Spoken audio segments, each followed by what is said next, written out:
അടുക്കള വൃത്തിയായിട്ടിരിക്കാൻ നമ്മൾ ആദ്യം ശ്രദ്ധിക്കേണ്ടത് പച്ചക്കറി അതുപോലെയുള്ള സാധനങ്ങളൊക്കെ അരിയുമ്പോൾ നമ്മളൊരു പേപ്പറിലോ അല്ലെങ്കിൽ ഒരു പ്ലേറ്റിലേക്കോ എന്തിലേക്കെങ്കിലും അരിഞ്ഞ് തൊലിയൊക്കെ അതിൽ മാറ്റി വയ്ക്കുക. അതുപോലെ തന്നെ പാത്രങ്ങൾ അപ്പോൾ കഴുകി വയ്ക്കുക. ഒരേ പാത്രം തന്നെ വീണ്ടും വീണ്ടും കഴുകി ഉപയോഗിക്കുകയാണെന്നുണ്ടെങ്കിൽ പാത്രങ്ങൾ അത്ര കുറച്ച് നമ്മുടെ കൗണ്ടർ ടോപ്പിൽ വരുള്ളൂ. അത് കഴിഞ്ഞ് നമ്മളെടുക്കണ എണ്ണ അതുപോലെയുള്ളതൊക്കെ ബോട്ടിലുകളൊക്കെ യൂസ് ചെയ്ത് കഴിഞ്ഞാൽ അപ്പം തന്നെ ഒന്ന് തുടച്ച് വയ്ക്കുക. അതുപോലെ ഓരോ നേരത്തെ കുക്കിംഗ് കഴിയുമ്പോഴും നമ്മൾ സ്റ്റൗവൊക്കെ ഒന്ന് ക്ലീൻ ചെയ്ത് വെക്കുകയാണെന്നുണ്ടെങ്കിൽ പിന്നെ അതിന് ഒരു ഡീപ്പ് ക്ലീനിങ്ങിൻ്റെ ആവശ്യമൊന്നും വരില്ല.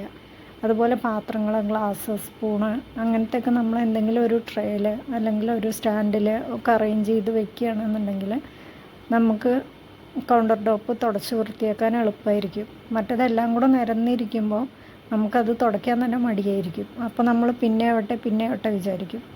ഇതിങ്ങനെ ഒരു സ്റ്റാൻഡിലാണെന്നുണ്ടെങ്കിൽ ആ സ്റ്റാൻഡും നീക്കി വെച്ച് നമുക്ക് തുടയ്ക്കാൻ എളുപ്പമാകൊണ്ട് നമ്മളത് ചെയ്യും. അത് ഏതാളായാലും അങ്ങനെയാണ്. അപ്പോൾ ഞാനും അങ്ങനെ തന്നെയാണ്. അതുകൊണ്ടാണ് ഞാനിങ്ങനെ സ്റ്റാൻഡിലും ബാക്കിയൊക്കെ വെക്കുന്നത്. അതുപോലെ നമ്മൾ ഇളക്കണ സ്പൂണുകളൊക്കെ ഒരു പ്ലേറ്റിൽ വെക്കുകയാണെന്നുണ്ടെങ്കിൽ അത്രയാണ് സ്റ്റൗ വൃത്തികേടാവുള്ളൂ.